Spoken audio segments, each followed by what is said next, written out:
Ever since I was a child playing Sonic the Hedgehog on my Sega Genesis back in the day, I love this series. But Sonic the Hedgehog 06 has not changed my mind whatsoever. This game is a masterpiece from the heavens. I want to say it out loud in the middle of the streets how much I love Sonic 06. It is the best thing I've ever played in my entire life. Not only that, I don't understand why the game gets so much hate from the fan base. It's a very good game, and I'll explain to you on this episode why I believe that. So first thing we're going to talk about today is the graphics. Oh my lord, dude. Those graphics are insane. All I want to do is just jump into the TV and play along with Sonic. He looks like he's having so much fun and jazz. Not only that, but it's basically the best looking game on the Xbox 360 or PS3 or never mind. So the town that Sonic is trying to save is called Soliana. It looks like a little Italian place, and the textures for that area look amazing. You can't even see the pixels on the buildings at all. They put so much work into this that it just shows. It's also really cool to see just the giant blue hedgehog running around the entire city trying to save Elise from Eggman. He just really stands out, and it's a great breath of fresh air for the Sonic series. The level design in this game is amazing. I have to say that twice. It's amazing. The way that Sonic loops around the random loop-de-loops and goes through water without a hitch is very smooth and fluid. I hope you guys got that joke. It's about water, because we're skiing on water, and it's fluid. Fluidity. Great stuff. The sections of the levels that I really enjoy in the Sonic story are when we switch over to Tails and Knuckles. Tails can fly up into the air as high as possible without losing stamina whatsoever, and collecting coins and busting up bad guys with a makeshift coin barrel that does massive damage to the enemies. Knuckles, on the other hand, can soar through the skies, float down to wherever he needs to go to, and then if he gets stuck somewhere, he can just climb right up with his claws. A lot of the time, there's puzzles for Knuckles where he has to try and touch different kinds of orbs to open up the next door so that Sonic can continue on with his quest. I like that little switch of events where Knuckles and Tails have to help Sonic progress with the story. It makes it for a very coherent storyline that everyone can understand. So the next thing I want to talk about is the storyline itself. This storyline made me so emotional, man. It made me cry multiple times. It was great. At the very beginning of the game, you see Elise. She is the princess of Soliana, but unfortunately for her, Dr. Eggman came around and kidnapped her, so it's up to Sonic and friends, and also Silver and Shadow, to rescue the princess once again. But in all honesty, it's the first time that she's actually captured, because it's the first time in the first game that she's actually in, so we have to save the princess. Come on, man.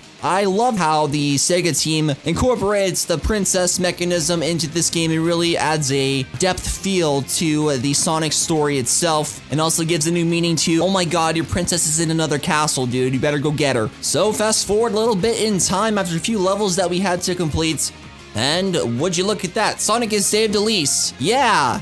He did it, everybody. Give a round of applause to Sonic. He is the man of the hour. He is the hero of the day. And he also gets the girl, which is, pretty weird, but I'm not going to go into too much detail about that, but it's pretty cool, man. Pretty cool stuff. Nice way to include that into a video game. I really appreciate it. I don't know why they would include that, but maybe it was like a different kind of storyline they just added Sonic at the very last second. Who knows? But this is supposed to be a positive review, so let me go back to the main statement. I love the fact that Sonic and Elise get together and hold hands and smile and jazz or run away from Dr. Eggman. It's pretty freaking awesome that they do that, man. Good for them. Not soon after their honeymoon, Elise gets captured again by Dr. Eggman, and it's up to Sonic once again to save Elise. But this time through time, thanks to Silver and Shadow with Chaos Control, they can take on Iblis and beat the crap out of them and save the world. Does that make sense? And at the very end of the storyline, I'm not going to spoil too much, which I probably will spoil the entire thing, so you're welcome for that. Sonic becomes the king of Soliana, and it's a pretty fun time. So, all hail King Sonic. I don't think that actually happens, don't quote me on it. So now let's move over to the gameplay mechanism of this game. In my time playing the game, I had no glitches, no faulting, nothing bad happened to me. It played amazingly, and I really enjoyed myself, even on the shadow parts and on the silver parts.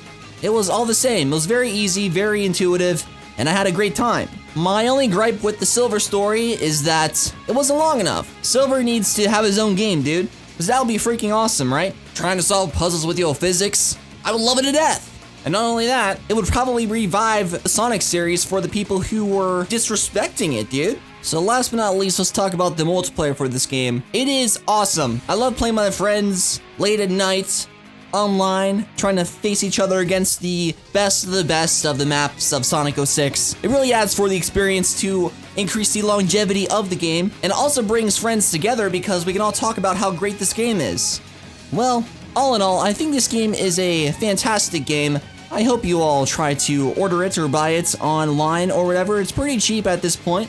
About 20 bucks when I got it myself, because I was unfortunate enough to not be able to get it on launch day because it was all sold out. Everyone bought it and they were back ordered, so that sucks. I give this game a 100 out of 10. It's that good of a game, guys. Well, thank you guys so much for watching this episode of A Positive Review. If you like this video at any time, don't forget to leave a like. It'll help with the channel and the series so much. If you have a suggestion of what I should do next week, please leave it down below in the comment section. I'd really appreciate it. Thank you all so much for watching this episode, and I will see you all in the next one. Trying to solve puzzles with your telekinesis. Trying to solve puzzles with your